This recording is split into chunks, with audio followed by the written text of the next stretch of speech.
Pollution and Conservation, Crazy IGCSE. Welcome back. For those of you who are new to my channel, hi, this is Crazy IGCSE, where you can study 7 IGCSE subjects at one place. The subjects include biology, physics, business, economics, accounts, maths, and ESL. So here is IGCSE at your fingertips. Please subscribe, like, and comment. The text credits goes to Save My Exams. Pollution. So human activities lead to pollution of land, water and air. Pollution comes from variety of sources which may be industry, waste and discarded rubbish, chemicals from farming practices, untreated sewage, nuclear fallout. So the pollutant here is untreated sewage. The cause is lack of sewage treatment, plants in inhabited areas due to the poor infrastructure or lack of money, meaning sewage runs, is pumped into streams or rivers. The effect will be providing a good source of food for bacteria. This increases the rapidly depleting the oxygen dissolved in the water as they respire aerobically and causes death of aquatic organisms such as fish, which is known as eutrophication. Chemical waste. Chemicals such as heavy metals like mercury can be released from factories into rivers and into land surrounding the factories. The effect will be that many heavy metals and other chemicals are persistent, they don't break down and so can build up in food chains. This is known as bioaccumulation. This will poison the top carnivores. Discarded rubbish. Much rubbish consists of plastic that is either discarded or buried in landfills. Much rubbish, such as that made from plastic, is non biodegradable and remains in the environment for hundreds of years. This may lead to animals eating the plastic as it breaks into smaller pieces, and especially in the ocean. It gets into the food chains this way. Fertilizers run off from agricultural land if applied in too high a concentration.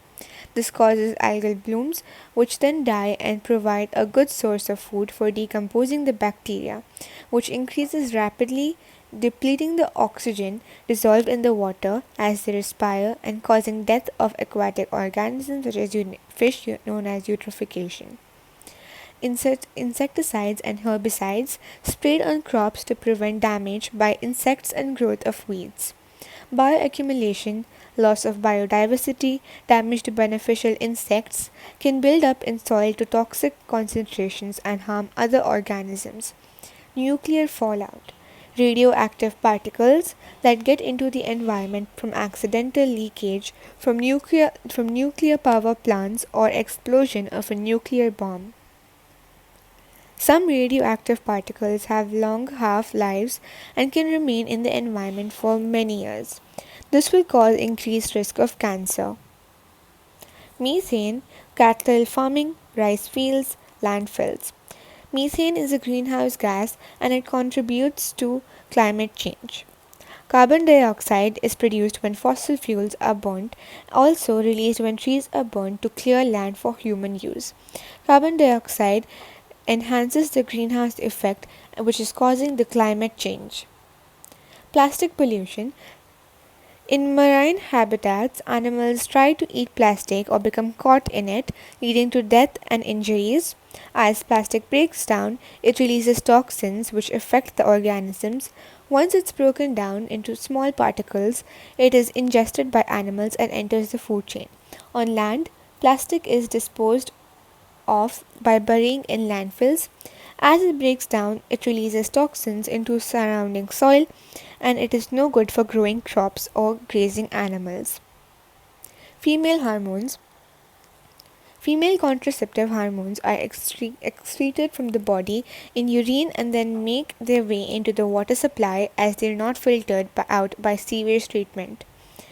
If they reach the male aquatic organisms, which are very sensitive to hormones, it may cause feminization.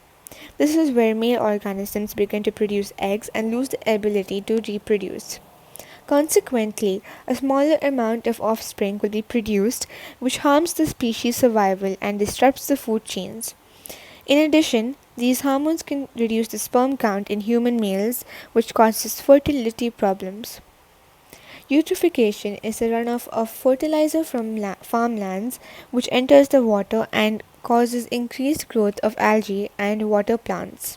The resulting algal bloom blocks sunlight so water plants on the bottom start to die, as does the algae when competition for nutrients become too intense.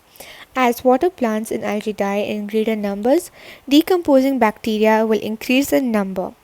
As a result, there is less oxygen dissolved in water, so aquatic organisms such as fish, insects may be unable to survive. So here you can see excessive nutrients from the fertilizers are running into the land from the land into water. These are the nitrate ions. The aquatic plants flourish, growing rapidly. Then the algae also show rapid growth. These green dots you see. Then the algal bloom prevents sunlight from reaching aquatic plants. Water oxygen level falls. 5. Decomposition rate increases. So aerobic respiration of decomposes reduces the dissolved oxygen further. These are the decomposes dead plant matter. The death of organisms requiring dissolved oxygen in water. Acid rain is the combustion of fossil fuels that contain sulfur impurities, creating sulfur dioxide. It's released into the atmosphere with oxygen to form sulfur trioxide. Sulfur trioxide dissolves in water droplets in clouds and forms acid rain. The causes are sulfur dioxide, oxides of nitrogen. The sources are burning of fossil fuels, combustion of petrol and car engines. Effect will be the damage to leaves killing plants, acidification of lakes killing animals, increased risk of asthma attacks and bronchitis in humans, corrosion of stonework on buildings, the release of aluminium from the soil into lakes that are toxic to fish. The possible solutions are to change the power stations from coal and oil to renewable energy resources, using scrubbers in power station chimneys, sulfur dioxide, using catalytic converters in car exhaust to convert the oxides of nitrogen to harmless nitrogen. Climate change. So the sun's rays enter the Earth's atmosphere. Some of the energy is absorbed by the Earth's surface and re-emitted at longer wavelengths, such as the infrared radiation heat. Then some emitted heat passes through the atmosphere into space. Then some heat will be absorbed by the carbon dioxide. A greenhouse gas heat is re-emitted in all directions and some becomes trapped within the Earth's atmosphere and as a result it becomes hotter. Greenhouse gas will absorb the infrared radiation from the sun, which will remain trapped in the Earth's atmosphere. It is important to ensure the Earth is warmer enough for life. However, if these gases get too high, it will increase the greenhouse effect, increasing the average temperature to rise on Earth. There are many greenhouse gases. The most important are water vapor, carbon dioxide, methane, nitrous oxides, and CFC, which is chlorofluorocarbon. Consequences of global warming are ocean temperatures will rise, there will be extreme weather, loss of habitat, decrease in biodiversity, increase in migration, increased spread of pests and disease. Sustainable resources. It's one way in which produced as rapidly as it's removed from the environment so that it does not run out. Some resources, such as fossil fuels, are non-renewable because they cannot be replaced. Some resources, such as forest and fish stocks, can be maintained, enabling us to harvest them. Sustainable development is development providing for the needs of an increasing human population without harming the environment.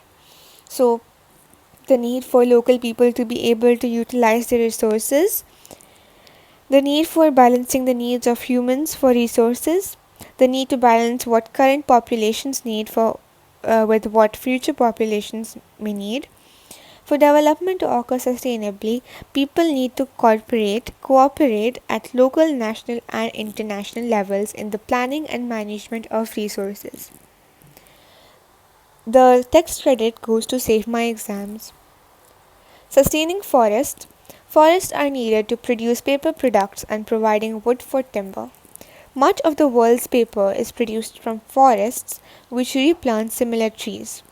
Tropical hardwoods such as teak and mahogany take many years to regrow but are highly desirable for furniture. Education helps to ensure logging companies are aware of sustainable practices and consumers are aware of this importance of buying products made from sustainable resources. So, monitoring and supervision. Only old trees are cut down, new trees are planted to replace, young trees are strictly protected, tourists are guided and monitored are kind of ways to ensure protection. Sustaining fish stocks. Controlling the number of fish caught each year, controlling size of fish caught, controlling the time of year that certain fish can be caught, restocking, educating fishermen as to local and international laws. Sewage treatment. As human population grows, fresh water needs to increase. The sewage is passed slowly through channels where grit and other heavy particles pick along the way settle to the bottom. The channels lead into sedimentation tanks where the solid material settles on the bottom as sludge and the liquid part called effluent remains on top. The effluent liquid is treated with aerobic bacteria to remove any organic waste in it before being treated with chlorine to kill the bacteria. So here you can see screen wraps large materials like paper and sticks. This is the pump. This is the coarse filter. This is the effluent and sedimentation tank. The sludge is sent to the tanks to be decomposed by anaerobic bacteria, methane produced. Then this is the fine filter where the aerobic bacteria remove the organic waste from effluent. Chloride will be added and here's the pump again. This will be the storage tank and then it will go to the homes and factories. Endangered species. Endangered species are at risk of becoming extinct, and the population of species may fall due to hunting, climate change, pollution, loss of habitat, introduction of non-native species. Endangered species can be helped by conservation measures such as education programs, captive breeding programs, monitoring and legal protection of the species of their habitats. Seed banks as a conservation measure of plants. Seeds of endangered plant species are carefully stored so that new plants may grow in the future. Species may be at risk of becoming extinct if there is not enough genetic variation in the population.